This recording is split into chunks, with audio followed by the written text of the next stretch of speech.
Mambo kadhaa tunayojifunza kwenye andiko hili. Mithali 24:10. Ukizimia siku ya taabu, nguvu zako ni chache. 1. Namna ya kuiepuka hatari ya kuzimia siku ya taabu ni kutafuta na kuwa katika nguvu.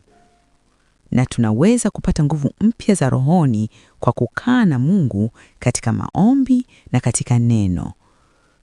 Tunamngoja Bwana kwa njia hiyo. Maombolezo 3:25. Bwana ni mwema kwa hao wamngojeao, kwa hiyo nafsi imtafutayo. Isaya 40:31. Bali wao wamngojeao Bwana watapata nguvu mpya.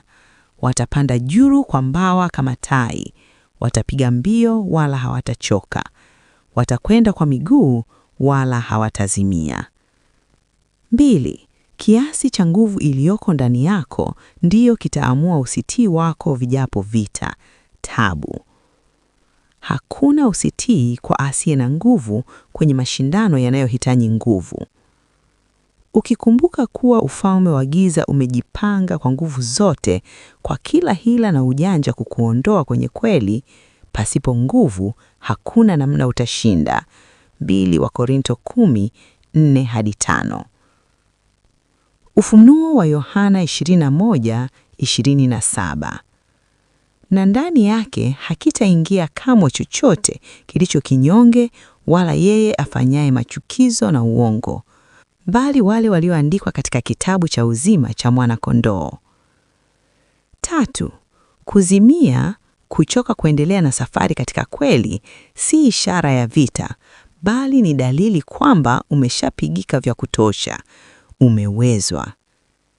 Dalili za utendaji wa Ibilisi kwa mtu ni ishara dhahiri kwamba Shetani amekwisha mshinda mtu huyo, ama kwa maarifa ama katika nguvu.